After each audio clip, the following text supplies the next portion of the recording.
पिछले दिनों में यूं ही पे बैठा हुआ था तो अचानक मेरे अंदर मेरे को एक वचन मिला जो यशाया की किताब उसके 6 अध्याय और पहले पद में लिखा हुआ। जिस वर्ष उज्जियाह राजा मरा, मैंने प्रभु को बहुत ही ऊंचे सिंहासन पर विराजमान देखा और उसके वस्त्र के घेर से मंदिर भर गया। जिस वर्ष राजा उज्जियाह मर गया उस दिन मैंने परमेश्वर को देखा। तो उससे पहले क्या देख रहे थे भाई? सवाल तो ये है ना, सवाल ये नहीं है कि तुमने अभी क्या देखा, सवाल यह कि इससे पहले क्या देख रहे थे। इसके पहले राजा देख रहे थे, राजा का सिंहासन देख रहे थे, हैं, बिजनेस देख रहे थे, राजा कितनी अच्छी सड़क बनाता है ये देख रहे थे, राजा के ऊपर किताबें लिख रहे थे, हैं, राजा के डिनर में शामिल होते थे, राजा आपको घुमा रहा है, राजा की बातें और राजा की इस तरह की बातें। आपकी सोसाइटी बहुत ऊंची थी। यशाया की जो नबी था हालांकि वो, लेकिन उसकी जो उसकी रिश्तेदारी थी, उसकी जो सोशल स्टेटस था, उसमें वो राजा महाराजाओं के साथ घूमने वाला आदमी था, बैठने वाला आदमी था। तो उसके साथ क्या हुआ कि उसकी आंखें हमेशा इसी में रहती थी कि राजा जी क्या बोलेंगे अगली बार, कौन सी मीटिंग ले रहे हैं, कहाँ जा रहे हैं रथ में, क्या होगा, उन्होंने किसको कितना दान दिया है, हैं, उन्होंने चर्च कितना बनाया मंदिर के लिए, क्या बोल रहे हैं राजा जी, हैं, याजकों से क्या बोल रहे हैं, किसको इनाम दे रहे हैं। ये सारी बातों पर यशाया का भी ध्यान लगा हुआ था। जरूरी नहीं है कि आप क्योंकि पास्टर हैं या आप पासवान हैं या आप विश्वासी हैं तो आपकी नजर परमेश्वर पे है। जो आपकी शारीरिक आंखें हैं, मेरी भी, जब मैं आप बोलता हूं तो ये समझो कि मैं भी बोल रहा हूं, मेरे को भी गिन लेना। आंखें कहां पर हैं? लोगों के ऊपर गड़ी हुई हैं। आज भी हमारी आंखें कहां हैं आप सोच लिए ना। बिहार में कौन जीतेगा? नीतीश कुमार ने कौन जीतेगा? लालू प्रसाद यादव क्या बोल रहे हैं? राहुल गांधी पदयात्रा किधर कर रहे हैं? ये सब मालूम पड़ता है। आपस में लोग पूछते इस बार कौन जीतेगा। क्यों? क्योंकि हमारी आंखें राजा पे लगी हैं। सरकार कौन बनाएगा? चेलों ने भी तो यही बोला था, याद है ना? प्रभु यीशु मर के जीवित हुए, मालूम है आपको? मर के जीवित हो गए जब एक दिन तो वेस्ट कर दिया प्रभु यीशु ने। सर्वशक्तिमान परमेश्वर के पुत्र में इस सारे ब्रह्मांड की सबसे बड़ी घटना जो हुई उसमें यह हुआ कि एक व्यक्ति, एक परमेश्वर के पुत्र इस संसार में आए, हमने उनको कत्ल कर दिया, हमने उनको दफना दिया, वो गाड़े गए, लेकिन तीसरे दिन वो जी उठे। पत्थर हिलाने की जरूरत नहीं पड़ी। आपने सोचा कभी होगा यार बिजली अच्छी गिर गई, नहीं तो पत्थर में अंदर ही रह जाते हो। पत्थर तो आपके लिए हटाया गया, हमारे लिए हटाया गया कि अंदर जाके देखो क्या हो रहा है। तो वो जब जीवित हो गया तो उसे क्या करना था? हमारी सोच के मुताबिक, जो आइडिया की बात मैं कह रहा हूं उसके मुताबिक तो यह होना चाहिए कि हमें कैसर के पास जाना चाहिए सबसे बड़े पहले, जो रोम में बैठा हुआ है। उसके कठपुतली गवर्नर के पास जाने से बेहतर यही होगा कि मैं रोम में जाऊं और रोम में जाके कैसर के सामने खड़े होकर बोल सकता था, मेरा नाम यीशु है, मुझे यीशु नासरी भी बोलते हैं, तुम्हारे गवर्नर ने, तुम्हारे लोगों ने मुझे क्रूस पर चढ़ा दिया था, सुना होगा ना आपने, लेकिन मैं जीवित हो गया हूं, आज आ गया हूं, रोम की सरकार कुछ नहीं कर पाई है, अब मेरे पीछे चलो। बोल सकता था, बोल सकता था गवर्नर के पास जाके कि तुम्हारी बीबी ने बोला था कि नहीं कि ये धर्मी पुरुष इसको नहीं मारो, तुमने बहुत बड़ी बड़ी बातें की, मुझे जख्मी किया, मुझे क्रूस पर चढ़ाने का आदेश दे दिया, लेकिन मैं आ गया, मैं जीवित। बोल सकता था ना। महायाजक के पास जाके बोलता कि तुम लोग डाकुओं की खो है, मैंने कहा था ना तुम लोगों से, तुम्हारे मंदिर के बारे में मैंने कहा था ना कि तुम लुटेरे लोग हो, तुम व्यापारी हो, तुम यहाँ पर परमेश्वर के मंदिर में तुमने डाका डाला है, मैंने कहा था ना। अब मैं आ गया हूं फिर से। किसे क्रूस चढ़ाओगे अब? किस किस को मारोगे अब? बोला था ना, बोल सकता था वो, लेकिन उसने तो टाइम वेस्ट कर दिया। पहले ही दिन, जिंदा होने के पहले दिन, जब बहुत बड़ी घोषणा होनी चाहिए थी, सारे व्हाट्सएप, फेसबुक और सारे टीवी और सारी दुनिया की कायनात और हर जगह में जहां पे घोषणा होनी चाहिए कि प्रभु यीशु ख्रिस्त जीवित हो गए हैं, वो गांव चला गया।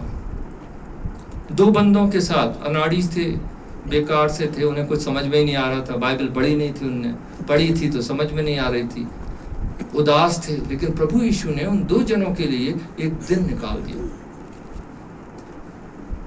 वो कह रहे थे कि हमने सोचा था ये कुछ करेगा, सरकार बनाएगा, ये तो मर गया बेचारा, बोल रहे थे ना। फिर वहां पे प्रेरितों के काम पहले में उन्होंने देख लिया था, वो जीवित हो गया है, और जब वो बात कर रहा था तो उन्होंने क्या बोला, प्रभु जी आप इस्राएल का जो देश है, जो इसका अधिकार है, कब लौटा देंगे? कहने का मतलब है अभी रोम की सरकार है और इस सरकार को अब कब आप निकाल दोगे ताकि आपकी सरकार बने, हमारा यरूशलेम हमारी राजधानी होगा, हम सब कुछ करेंगे। ये उन्होंने बोला था ना, सरकार कब बनाओगे, बोला था। उन्हें भी समझ में नहीं आया था, जैसे हमें भी समझ में नहीं आता है। बोला था ना, हमें भी क्यों नहीं समझ में आ रहा है? क्योंकि हम भी देख रहे हैं, हम सोचते हैं कि हमारी लड़ाई, बाइबल कहती है इफिसियों में, फ्लैश एंड ब्लड से नहीं है, शरीर और खून से नहीं है। शरीर और खून किसका होता है? इंसानों का होता है। लेकिन हमारी आंखें यही है, राजा कौन है, महाराजा कौन है, रोड कौन बनाएगा, राशन कौन बांट रहा है, इलेक्शन कब होगा, सरकार कौन बनाएगा, यही तो हमारा ध्यान है। जब ये सब मर गया, उजिया, यशाया की भी आंखें वहीं थी, वो बाइबल पढ़ता था, वो लिखता था, वो प्रभु की बात सुनता था, लेकिन फिर भी हारा हुआ जीवन। और जिस दिन वो राजा मर गया तो उसको लगा यार अब सब कुछ खत्म हो गया, और उस दिन जब राजा उसके सामने से अलग हुआ तब उसने क्या देखा? उसने परमेश्वर को बहुत ही ऊंचे सिंहासन पर बैठे देखा। क्या ऐसे लिखा है? क्या लिखा है उधर? कैसे देखा? जिस वर्ष उजिया राजा मरा, मैंने प्रभु को बहुत ही ऊंचे सिंहासन पर विराजमान देखा। बहुत ही ऊंचे सिंहासन लिखने की क्या जरूरत थी? ये कह सकता था कि वो सिंहासन पर बैठा था, क्या वो काफी नहीं था? बहुत ही ऊंचा सिंहासन पर बैठे इसलिए लिखा गया है ताकि हम और आपकी अकल ठिकाने हो जाए और हमें यह मालूम होने लगे कि यहाँ पर स्वर्ग का एक परमेश्वर है जो सारे ब्रह्मांड पर, सारी कायनात पर जो रूल करता है, और उसका सिंहासन यहाँ पे चर्च के अंदर नहीं है, उसका सिंहासन यहाँ पहाड़ों पर नहीं है, हिमालय पर नहीं है, वो किसी मंदिर में नहीं बैठा है, किसी मस्जिद या किसी चर्च में नहीं बैठा है, उसका सिंहासन बहुत ही ऊंचाई पर है। जब तक हम ये नहीं जानेंगे, हमारा जीवन हारा हुआ जीवन होगा। हर दिन रोते रहेंगे, लोगों से अपनी कहानियां बोलते रहेंगे। आज हमारा जो ये मौका है आज का, वो इसलिए है कि आज हमें यह जानना है कि हमारा परमेश्वर बहुत ही ऊंचे सिंहासन पर बैठा है। वो न्याय करता है, वो धर्मी है, वो पवित्र है, वो जानता है कि हालात क्या हैं। इस्राएली लोग मिस्र पे गुलाम थे, उनसे बहुत काम कराया जाता था, उनको तनख्वाह नहीं मिलती थी, मजदूरी नहीं मिलती थी, खाने को नहीं था, सरकार जेल में डाल रही थी, बच्चों को मार रही थी, परमेश्वर सो रहा था, ऐसा लिखा है। वहां पे लिखा है, परमेश्वर ने क्या बोला कि मैंने देखा है, मैंने सुना है, मैं जानता हूं क्या हो रहा है। मूसा तो भाग गया था जंगल में, उसने कहा कि मेरे ससुर की भीड़ अच्छी है, मेरा कहना तो मानती हैं कम से कम, है ना? यही सही है काम। परमेश्वर उसको लेकर आता है जो निकम्मा हो गया है, जिसने काम छोड़ दिया है, जिसने एक्सरसाइज नहीं की है, जो अपने ससुर की भीड़ चला रहा है, ऐसे आदमी को परमेश्वर चुन लेता है। ये दिखाने के लिए, बताने के लिए, उसको 30-40 साल लग गए ये दिखाने के लिए कि स्वर्ग का परमेश्वर एक बहुत ऊंचे सिंहासन पर विराजमान है। और ये बात हमें भी जानना जरूरी होगा। आज की तारीख में जो भी कुछ हो रहा है, चाहे वो सरकार हो, चाहे आपका चर्च बंद हो गया हो, चाहे लोगों ने आपकी खिलाफत की हो, किसी से लड़ने की जरूरत नहीं है, क्योंकि आपका परमेश्वर, जब आप आंखें ऊपर देखते हैं तो बहुत ही ऊंचे, बहुत ऊंचे नहीं, बहुत ही ऊंचे, ऊंचे नहीं, बहुत ही ऊंचे सिंहासन पर विराजमान है। क्या इससे आपको कोई उत्साह मिलता है? मिलता है तो बोलिए हाँ। हाँ। मैं अक्सर नारेबाजी नहीं करवाता हूँ बोलने के बीच में, लेकिन मुझे ऐसा लगे बोलना। आपको यदि ये बात मालूम पड़ गई, अपनी किताबों में लिख लेना कि मेरा परमेश्वर बहुत ही ऊंचे सिंहासन पर बैठा है, विराजमान है, और जब ये बात आपको मालूम पड़ जाएगी तो आपका जीवन बदल जाएगा। फिर आप ये रोना गाना, ये बंद कर दिया, ये खोल दिया, मेरे पैसे लुट गए, बिट गए, ये सारी बातें छूट जाएंगी। आप एक दूसरे धरातल पर पहुंच जाएंगे, आत्मिक धरातल, जो पैसों का धन दुनिया से नहीं बनता है, जो ऐसे धरातल पर आप पहुंच जाएंगे। आप उस परमेश्वर से रास्ता करने की कोशिश करेंगे, हमेशा उसके चरणों पर बैठे रहेंगे। भजन संहिता 84 में क्या लिखा है? वहां पर दाऊद कहता है कि मैं तो चाहता हूं कि तेरे भवन की डेवड़ी में बैठा रहूं, यानी दरवाजे पर ही बैठा रहूं। इसका मतलब यह है कि मैं बैठा रहूं, ज्यादा बकवास भी नहीं करूंगा, बात भी नहीं करूंगा, चुपचाप बैठा रहूंगा। कितने आनंद की बात है। कभी आपको ऐसा लगा? परमेश्वर के चरणों पर बैठने के लिए चर्च जाने की जरूरत नहीं है। परमेश्वर से कांटेक्ट रखने के लिए कोई ऊंची कुर्सी पर, कोई सिंहासन पर बैठने की जरूरत नहीं है। परमेश्वर से कांटेक्ट रखने के लिए आप आंख बंद करिए, आंख खोल दीजिए, बैठे रहिए, परमेश्वर को पर ध्यान करिए, उसके प्रेम पर ध्यान करिए। बहुत आनंद की बात होती है। घुटना टेकना अच्छा होता है। आपको मेरी बातें आपने कई बार सुनी होंगी, मेरी ऑडियो वीडियो आप सुनते रहते हैं। आपको लगता होगा कि थॉमसन बार बार एक ही बात बोलता है ना? बहुत बोलता है, कभी कभी कुछ भी बोल देता है, बार बार बोलता है क्रूस उठाना पड़ेगा, मरना पड़ेगा, हमारी दुकान बंद करवाएगा क्या? बहुत नाराज हैं लोग हमसे, मैं बहुत बदनाम हूँ। लोग कहते हैं कि शिष्य थॉमसन को मत बुलाया करो, कहीं पर प्रचार करने मत दिया करो।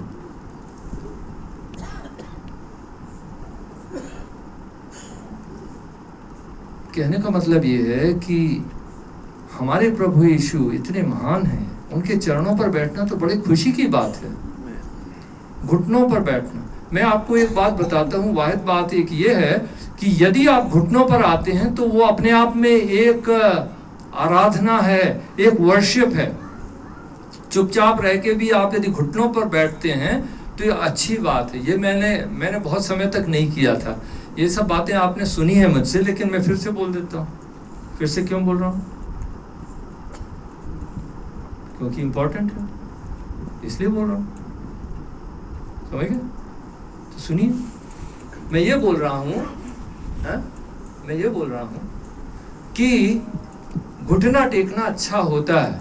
मैं एक बार, बहुत सालों की बात है, मैं बॉम्बे में था, मैं एक रूम में रह रहा था, तो एक चर्च में गया नहीं, मेरा एक मुस्लिम फ्रेंड था, गोवा से आया था, तो मैं उसके साथ गया नहीं चर्च। तो शाम को कुछ चर्च के एल्डर आ गए, उनमें से एक बुजुर्ग थे, हमने उनको चाय पिला दी।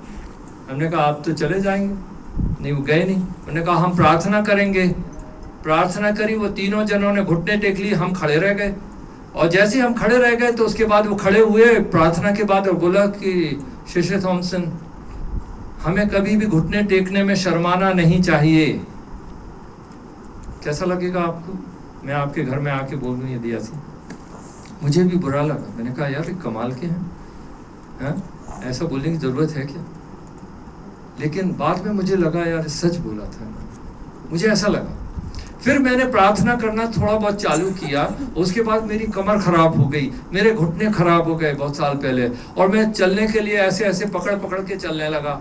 तो मैंने कहा, मुझे याद है, मैंने प्रभु आपको याद है मैंने क्या कहा था? मैं घुटने टेकना चाहता हूँ, लेकिन मेरा तो कमर भी गई, मेरे घुटने भी गए, अब क्या करेंगे? मैंने कहा प्रभु से, मैं सच बोल रहा हूँ, मैंने कहा प्रभु आप एक काम करिए, मेरे घुटने और मेरी हड्डी को, रीढ़ की हड्डी को आप स्टील का बना दीजिए। क्या बोला मैंने? स्टील का बना दीजिए। प्रभु को लग रहा होगा कि ये शिष्य थॉमसन कैसी कैसी बातें करता है, बोलता होगा, है ना? लेकिन उसने मेरी घुटनों को, रीढ़ की हड्डी को स्टील का बना दिया। मैं चलने लगा, मैं चढ़ने लगा, मैं घुटनों पर टेकने लगा, मैं पहाड़ पर, मैं नेपाल में स्वयंभू के जो पहाड़ है उसके 365 जो पत्थर के स्टेप्स हैं उस पर मैं चढ़ने लगा। क्यों? क्योंकि मैंने उससे कहा मैं घुटने टेकना चाहता हूँ। घुटने टेकने का मतलब है कि मैं कमजोर हूं, मैं बेकार हूं, मैं निकम्मा हूं, मुझे हेल्प चाहिए, मैं आपकी बात मानूंगा, मैं आपकी बात पीछे चलूंगा, मुझे आशीर्वाद दो। इसका मतलब ये होता है। और यही एक ऐसा एक पोस्चर है जिसको परमेश्वर क्या बोलता है? भक्ति, वर्शिप समझता है। इसीलिए तो शैतान ने प्रभु से बोला था, तुम मेरे सामने घुटना टेकोगे तो मैं सारी दुनिया तुम्हें दे दूंगा। बोला था ना? यस। इसका मतलब उसके घुटने टेकने में कोई तो बात होगी। वो योगा तो नहीं करा रहा था कि शैतान ने बोला कि थोड़ा योगा मैं सिखाऊंगा आपको, ऐसा तो नहीं था ना। वो ये कह रहा था कि यदि तुम वो ये कह रहा था कि यदि तुम घुटना टेकोगे तो क्या होगा? मैं तुम्हें सब कुछ दे दूंगा। बोला था ना। इसका मतलब क्या है? घुटने टेकने से उसकी आराधना होगी, वो चाह रहा था। आप भी घुटना टेकने की कोशिश करिए, आपके घुटने का दर्द दूर हो जाएगा। आमीन। मैं हीलर तो नहीं हूं, लेकिन कभी कभी ऐसी बातें बोल देता हूं। सीरियसली ले लीजिए, घुटने टेक कर प्रार्थना करिए, बड़ा आनंद आता है। मुंह बंद कर लीजिए और घुटने टेक लीजिए, बहुत ताकत मिलती है और हमें परमेश्वर की तरफ उसके आगे बढ़ना है। तो मैंने आपको बता दिया, यशाया जब वो मर गया, उसका राजा मरा, तब उसने परमेश्वर को देखा। अब आपके जीवन में ऐसा ना होने दे कि कोई मर जाए तभी आपको ऊपर देखना पड़े। किसी के मरने के पहले ऊपर देखना चालू करो, हाँ, ताकि आपको प्रभु दिखें, सिंहासन पर बैठे हुए विराजमान दिखें। आपको लगे कि अब हमें किसी चीज की जरूरत नहीं है दुनिया में, क्योंकि हमारा परमेश्वर अति महान है, परमेश्वर है। प्रभु यीशु ने कहा, देखिए आज की तारीख में बहुत से आप में से लोग हैं जिनकी अच्छी कलीसिया थी, बहुत अच्छे काम चल रहा था, लेकिन शायद आप के सब कुछ बंद हो गया। कई लोगों के आप में से हो सकता है कि आपके खिलाफ कोई केस भी हो सकता है आप में से कुछ लोगों को जेल जाना पड़ा, कुछ भी होगा, लेकिन क्या कोई आप किसी से नफरत करेंगे? नहीं करेंगे। आपका परमेश्वर वो महान ऊंचाई पर बैठा है, वो अपनी कलीसिया खुद बना रहा है और वो कह रहा है कि जो gates of hell will not prevail, मतलब जो दरवाजे हैं ना जेल के, वो प्रबल नहीं होंगे, यानी उनके ताले टूट जाएंगे। क्या बोल रहा है? ताले टूट जाएंगे। वो कह रहा है कि जो भी गढ़ हैं, चाहे उसमें कितने बड़े ताले लगे हों, चाहे उसके अंदर कितने कैदी हों, चाहे कितने लोगों की जंजीरें लगी हों, वो सब कुछ क्या होगा?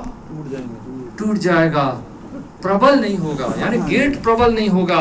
यही तो बात है ना। पतरस जब जेल में था तो क्या हुआ? उसके इधर पे हाथ में लगी थी जंजीरें, उसके पांव में जंजीरें लगी थी और वो सो रहा था। उसे चिंता नहीं थी कि कल उसने, कुछ दिन पहले उसने याकूब का कत्ल किया है, तलवार से मारा है, अब 1 या 2 दिन के बाद मैं भी मर जाऊंगा, इसकी फिक्र नहीं थी। पतरस सो रहा था, इतने में सोने से जगाने कौन आया? स्वर्गदूत आया। उसके हाथ से ये सारी बेड़ियां, जंजीरें सब कुछ गिर गईं। और उसके बाद आपने क्या सुना? आपने देखा कि पतरस को उसने उठाया स्वर्गदूत ने, और हर गेट के पास जब भी जाता था तो क्या होता था? गेट अपने आप खुल जाता था। क्या गेट प्रबल हुए? नहीं। क्या गेट के ताले मजबूत थे? नहीं थे। यही प्रभु यीशु कह रहे हैं हमसे मत्ती 16 में 18 में कि मैं अपनी कलीसिया बना रहा हूं। आप कुछ नहीं कर सकते, आप भीड़ इकट्ठी कर सकते हैं, परमेश्वर अपनी कलीसिया बना रहा है और कोई भी ताला लगा है वो टूट जाएगा। आमीन। और कैदी बाहर आ जाएंगे, क्योंकि उसने कहा था ना लूका 4:18 में कि मैं इसलिए आया हूं कि बंधकों को मुक्त करूं।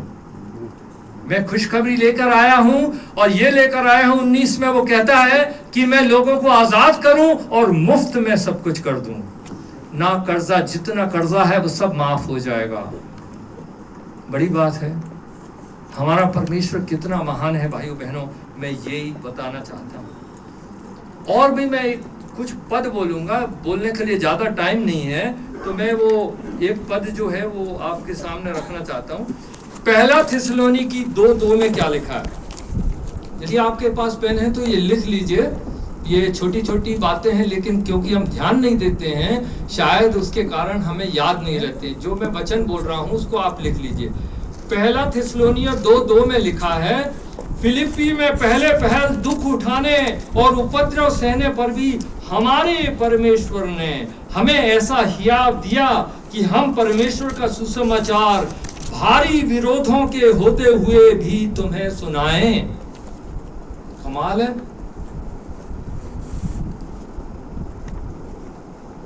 फिलिपी में उनका विरोध हुआ था, उनको क्या बोला था? ये लोग हैं, इन लोगों ने शहर में कोलाहल मचा दिया है, बोला था ना। और वो क्या बोल रहा है कि हम पर पहले हमें मारपीट कर दी, हमारे खिलाफ हो गए, लोगों ने हमें धक्के दिए, हम बच के निकले हैं। लेकिन वो कहता है कि वहां हार नहीं हुई थी, वहां क्या हुआ था? दुख उठाने और उपद्रव सहने पर भी हमारे परमेश्वर ने हमें ऐसा हियाव दिया कि हम परमेश्वर का सुसमाचार कब? भारी विरोधों के होते हुए भी तुम्हें सुनाएं। और जब उन्होंने सुनाया तो क्या बना? फिलिपी में कलीसिया बन गई, लोग प्रभु के पास आ गए। प्रेरितों के काम 14:22 में पौलुस और बरनबास के बारे में लिखा है, और चेलों के मन को स्थिर करते रहे और ये उपदेश देते थे कि हमें बड़े क्लेश उठाकर परमेश्वर के राज्य में प्रवेश करना होगा। यदि मैं आज ऐसा कहूं या कोई और कहेगा तो उसकी मीटिंग में तो लोग भाग जाएंगे सब। हाँ, यदि मैं आपके लिए अच्छी भविष्यवाणी करूंगा कि आपके इस साल बहुत अच्छा है, आपका घर बन जाएगा, आपके खेत खरीद लोगे हैं, और परमेश्वर आपको सफेद रंग की गाड़ी देगा, आपके बच्चे विदेश चले जाएंगे, तो आप बड़े ताली बजाओगे। और यदि मैं आपको ये कहूं कि बड़े क्लेश उठाकर परमेश्वर के राज्य में प्रवेश करना होगा, यदि ये बात हम लोगों को नहीं मालूम है तो किसको मालूम होगी? क्या आपने अपनी कलीसिया में लोगों को बताया ये बात? क्या ये बताया खुलकर कि क्लेश के साथ हमें बढ़ना होगा? बिना क्लेश के हमारे जीवन में कुछ नहीं है। मसीही जीवन क्लेश के साथ चालू होता है। आपको मालूम है यूहन्ना 21 में क्या लिखा है? 15 से आगे पढ़ेंगे तो आपको मालूम पड़ता है कि वहां पर प्रभु पतरस से पूछते हैं, क्या तू मुझसे प्रेम करता है? वो कहता करता हूं। फिर से पूछा, क्या तू? उससे बोला कि मेरे मेमनों को चरा। फिर वह क्या प्रेम करता है? तो उसने क्या बोला? करता हूं। तो उसने बोला मेरे भेड़ों की रखवाली कर। फिर उसने बोला प्रेम करता है? तो उसने बोला हाँ करता हूं। तो उसने कहा मेरी भेड़ों को चरा। तो उसने बोला हाँ करता हूं। उसके बाद उसने कहा बहुत अच्छा किया तुमने, तुम मर जाओगे। अच्छा किया, सही बोल रहे, जाओ मर जाओ, बोला था ना। आगे क्या बोला उसने? हाँ ठीक कहते हो तुम। पहले सवाल, ये सवाल जो था ये मोहब्बत का सवाल था। ये सवाल ये था कि क्या तुम मुझसे प्रेम करते हो? सवाल ये नहीं कि तुम मेरे क्या कहते हो। पहले पूछा था ना तुम मुझे क्या कहते हो। प्रभु यीशु परमेश्वर के बारे में आप जानते हैं, इससे कोई मतलब नहीं है। क्या आप प्रेम करते हैं? सवाल बदल चुका है अभी। यदि प्रेम करते हो तो मरना पड़ेगा। यदि प्रेम करते हो तो भेड़ बकरियों की सेवा करनी पड़ेगी। यदि प्रेम करते हो तो कुर्बानी देनी होगी। प्रेम के जो 2 कंपोनेंट हैं वो कौन से हैं? एक तो सेवा और दूसरा मरना पड़ेगा, कुर्बानी देनी पड़ेगी। शायद हमें वो सेवा दिखता है कि मैंने ये किया, मैंने वो किया, मैंने फलाना किया, मैंने इतने लोगों को प्रभु के बारे में बताया, मैंने किताब लिखी, मैंने गीत लिखा, मैंने। प्रभु को इससे कोई मतलब ही नहीं। ये सवाल ही नहीं है कि तुमने क्या किया। यदि तुम प्रेम करते हो तो जाओ मर जाओ, अच्छा करो, लेकिन मेरे पीछे चलो, मेरे पीछे चलो। कई बार हम बाइबल में पढ़ते हैं, छोटी छोटी चीजें हमें मालूम नहीं रहती। मैं एक और वर्ष आपको दिखाना चाहता हूँ। वो ये वर्ष जो है इसको आप लिख लीजिए, शायद आपको अच्छा लगे। पहला पतरस उसका 2 अध्याय और 20 पद में एक बड़ी अच्छी बात लिखी। अपराध करते हुए उठाया, दुख उठाया तो उसमें कोई फायदा नहीं है। 20 में लिखा भला काम करके दुख उठाने को परमेश्वर को भाता है। अभी आप ये सोचते होंगे कि यदि हम जेल चले गए या हमारा घर टूट गया या किसी ने हमें पत्थरवाह किया है या हमारे ऊपर कोर्ट केस हो रहा है, इसलिए मैं ये मेरे डिसाइपलशिप का प्रमाण है। हाँ, क्योंकि हमारा केस हो गया तो हम बहुत बड़े शहीद बन गए। क्या परमेश्वर ये सोचता है? क्या हम इसलिए हमारा चर्च टूट गया या हमारा चर्च बंद हो गया या लोगों ने हमें जेल में डाल दिया क्योंकि हम बहुत बड़े शहीद हो रहे थे, क्या पीछे चल रहे थे? ये कोई प्रमाण नहीं है, क्योंकि वही पतरस 20 में लिखा है, यदि तुमने बुरा करके भी तुमने मार खा ली तो उसमें कोई नहीं है। कहीं पे दूर पे किसी चर्च के बेरे में वहां पे मूर्ति थी, माता मरियम की मूर्ति का हाथ टूट गया। किसी ने बोला कि कुछ लोगों ने माता मरियम की मूर्ति का हाथ तोड़ दिया। बहुत दंगा हो गया, कई क्रिश्चियन लोग जेल चले गए, शहीद है ना? लोगों को कह रहे हैं प्रभु के नाम से हमें तो जेल जाना पड़ा, माता मरियम का हाथ टूट गया और हमें जेल जाना पड़ा, हम शहीद हैं। यदि आप जेल गए हैं, यदि आपके ऊपर FIR है, यदि केस है, इसका मतलब ये प्रमाण नहीं है कि आप शहीद हैं, आप बड़े हैं या कुछ है। यहां पर प्रभु यीशु क्या बोलते हैं? 21 में बोलते हैं, और तुम इसी के लिए बुलाए भी गए हो। परमेश्वर का काम क्या है? 20 में लिखा, भला काम करके तुम्हें दुख उठाना है। परमेश्वर को भाता है। परमेश्वर को यह क्यों नहीं भाता है कि दुख उठाना ना पड़े तुम्हें? परमेश्वर इससे क्यों नहीं प्रसन्न होता है कि तुम्हारा काम अच्छा चले, रोटी कपड़ा मकान, नौकरी, सरकारी नौकरियां, गाड़ियों में घूमना, ये क्यों नहीं अच्छा लगता है परमेश्वर को? ये क्यों लिखा है कि जब तुम भला काम करके जब तुम दुख उठाते हो, ये तो परमेश्वर को भाता है। परमेश्वर खुश होता है आपके दुख में, परमेश्वर खुश होता है आपकी तकलीफों में। यहां ये लिखा है कि आप भला काम कर रहे हैं, दुख उठा रहे हैं और परमेश्वर को ये भाता है। लेकिन अगले वर्ष में क्या लिखा है मालूम? और तुम इसी के लिए बुलाए भी गए हो। कमाल है, कैसी कैसी बातें लिखी हैं बाइबल में, अजीब अजीब। यहां बाइबल कहती है कि तुम भले काम करके दुख उठाने के लिए बुलाए गए हो। तुम्हें मजे करने के लिए नहीं बुलाया गया है। Your calling is to suffer. यहां पे ये लिखा है, इसको लिख लीजिए, लोगों को समझाइए, घरों में समझाइए, परिवार को बताइए। 21 में लिखा है, 20 में लिखा, भला काम करके यदि आप दुख उठा रहे हैं, जेल चले गए हैं, FIR हो गया है, पत्थर मारा है किसी ने, भूखे हो गए हो, तो वहां लिखा है कि परमेश्वर ताली बजाता है, उसको अच्छा लगता है। और अगले वर्ष में क्या लिखा है? और तुम इसी के लिए बुलाए भी गए। यानी तुम भी मार खाने के लिए बुलाए गए, तुम भी दुख उठाने के लिए बुलाए गए, तुम भी इसीलिए बुलाए गए हो कि भला काम करोगे और तुमको मुसीबत आएगी, तुम्हें दुख उठाना पड़ेगा। और उसके आगे क्या लिखा है? तुम्हें आदर्श दे गया है। कौन आदर्श दे गया है? महात्मा गांधी, अंबेडकर, डोनाल्ड ट्रंप, कौन आदर्श दे के गया?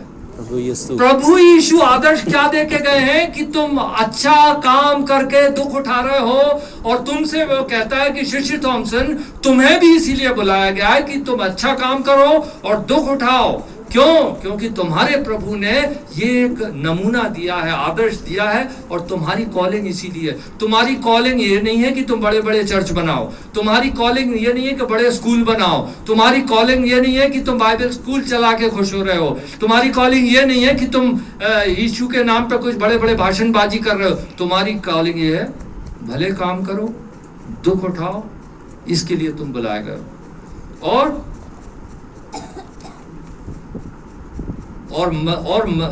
तुम इसी के लिए बुलाए भी गए हो। मसीह दुख उठाकर तुम्हें आदर्श दे गया है कि तुम भी उसके पद चिन्हों पर चलो। इस वर्ष को आप मार्क कर लीजिए, नहीं तो कोई नकली संदेश देके आपको खुश कर देगा। शिष्य थॉमसन आपको फिर शायद मिलेगा नहीं बात करने के लिए। कोई किराए का आदमी आके आपसे बोल देगा कि बड़े आदमी बनोगे, तो इसको मार्क कर लो। घर में बताना, मम्मी को, पड़ोसियों को बुला के बताओ क्या कि भाई हम तो रो रहे थे, हाँ, जीवन से हम रो रहे थे कि हमें मारा है, हमें ये कर दिया। वहां कह रहा है प्रभु ताली बजा रहा, हम इधर रो रहे हैं, हमारा ये नुकसान हो गया। वहां लिखा स्वर्ग में बैठ के परमेश्वर खुश करे, गुड, अच्छा काम किया इसने, इसको बुरा हुआ कोई बात नहीं, दुख उठाया, तुम इसी के लिए बुलाए गए हो। मसीह दुख उठाकर तुम्हें आदर्श दे गया। ये बहुत अच्छा वर्ष है 1 पीटर 2:21 में कि तुम भी उसके पद चिन्हों पर चलो। तुम भी। यूहन्ना 20:21 में क्या लिखा है? As the Father has sent me, I send you। जैसे पिता ने मुझे भेजा है वैसे मैं तुम्हें भेजता हूं। इसका मतलब कैसे? हमें प्रभु यीशु के हम शक्ल बनना पड़ेगा, उसके पद चिन्हों पर चलना पड़ेगा।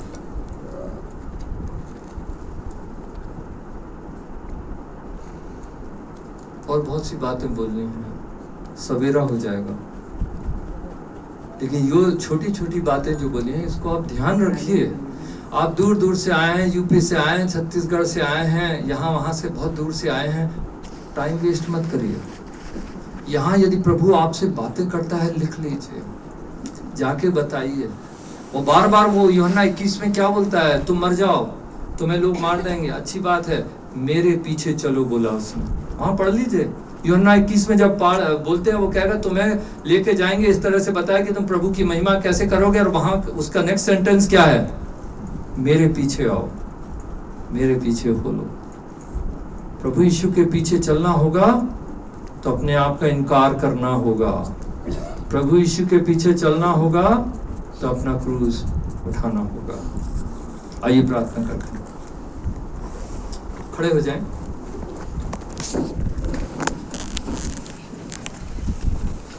दो मिनट तक हम मौन रखेंगे और जो भी बातें परमेश्वर ने हमसे आज कही हैं, हम कहें कि प्रभु वो हमारे जीवन में उतर जाएं,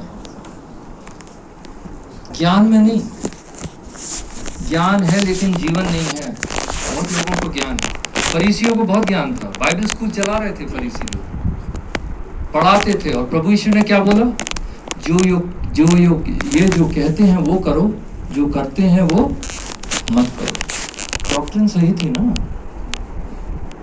सही सिखाते थे, किताबें पढ़ पढ़ के सिखाते थे, एग्जाम लेते थे पढ़ा पढ़ा के, लेकिन जीवन नहीं था। धोखेबाजी, कत्ल था उनके दिल में।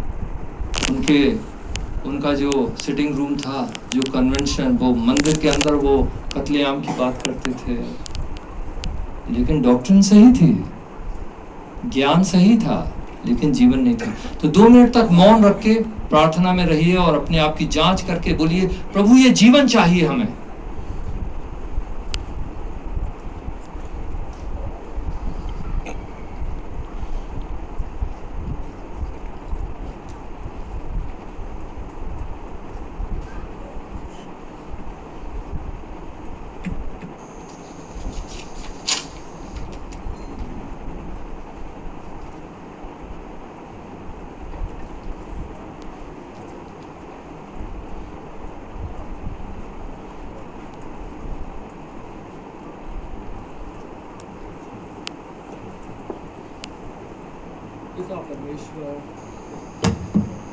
पिता परमेश्वर, धन्यवाद करते हैं कि आपकी आत्मा ने हमसे बातें की हैं, हम सब बदल जाएं और हमारी प्रार्थनाओं का उत्तर मिले।